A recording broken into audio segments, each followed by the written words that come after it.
nome é Flávia e eu vou falar sobre a regra da cadeia para a atividade 3 da disciplina de análise real. Então, o teorema da regra da cadeia, O teorema da regra da cadeia, ele é enunciado da seguinte forma: sejam f de x nos reais e g de y nos reais, sendo A um ponto pertencente a x interseção x'. Por que o A tem que ser pertencente a x interseção x'?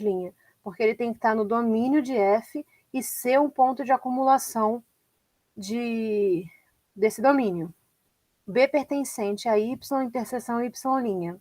A mesma ideia aqui para o B. Ele tem que pertencer ao domínio de G e tem que ser um ponto de acumulação também. A f de x tem que estar contida em y, para poder a gente ter a continuidade da função composta, né? E a f de A tem que ser igual a B. Então, se a f é derivável no ponto A e a g for derivável no ponto B, a gente vai ter que a função g composta com f de x nos reais vai ser derivável no ponto A, e a derivada dessa função composta no ponto A vai ser a derivada de g no ponto f de A vezes a derivada de f no ponto A. Aí agora a gente vai demonstrar. Só que para demonstrar esse teorema da regra da cadeia, a gente vai precisar desse teorema 1, que é tratado também no livro do Ellow. Eu tirei essa demonstração do livro do Ellow. Esse teorema 1 nos diz que, a fim de que f de x nos reais seja derivável no ponto A pertencente a x interseção x', é necessário e suficiente que exista um c pertencente aos reais, tal que A mais H pertencente a x implica que f de A mais H é igual a f de A mais c vezes H mais R de H, onde esse limite, quando H tende a zero, de R de H sobre H, é igual a zero. Então, caso isso ocorra, a gente vai ter que C é igual à derivada de f no ponto A. Então, nessa demonstração do teorema 1, a gente vai precisar apenas dessa igualdade aqui, que a gente vai utilizar na demonstração da regra da cadeia. Então, R de H vai ser igual a f de A mais H menos f de A menos f' de A vezes H. Tá? A gente vai usar uma versão um pouquinho alterada dessa igualdade. Então, para a demonstração da regra da cadeia, a gente vai ter que, pelo teorema 1, que foi esse que eu expliquei ali atrás, a gente vai ter que se A mais H pertencente a x, então a gente vai ter f de A mais H menos f de A é igual a f' de A vezes H mais R de H, que era aquela igualdade só um pouquinho alterada, mudei os termos de posição só. E o limite de quando H tende a zero de R de H sobre H vai ser igual a zero. Se eu tomar 1K igual a f de A mais H menos f de A, eu ainda vou ter, usando essa mesma ideia do teorema 1, que g de f de A mais H menos g de f de A vai ser igual a g de f de A vezes f de A mais H menos f de A. Esse aqui seria o nosso K, porque ele entraria aqui fazendo o papel do H, tá? E mais SK, porque agora a gente está com a constante K. Com o limite de quando K, constante não, é a variável K. Limite quando K tende a zero, de S de K sobre K vai ser zero.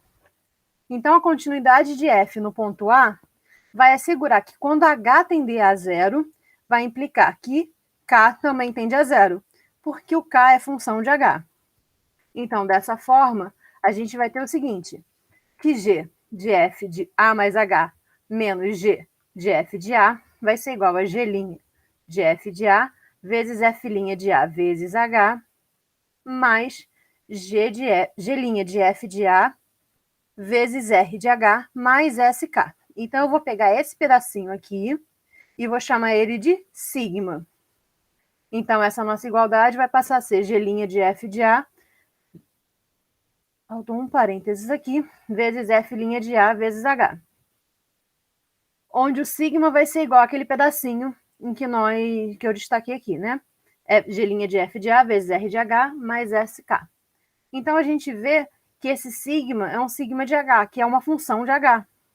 Então, pelo teorema 1, a gente vai concluir que essa função composta ela vai ser derivável nesse ponto A e vai ter essa igualdade aqui, que a derivada da composta no ponto A vai ser igual a G' de f de A, faltou de novo um parênteses aqui, vezes f' de A. Se a gente mostrar que esse limite de quando H tende a zero, de sigma de H sobre H é igual a zero.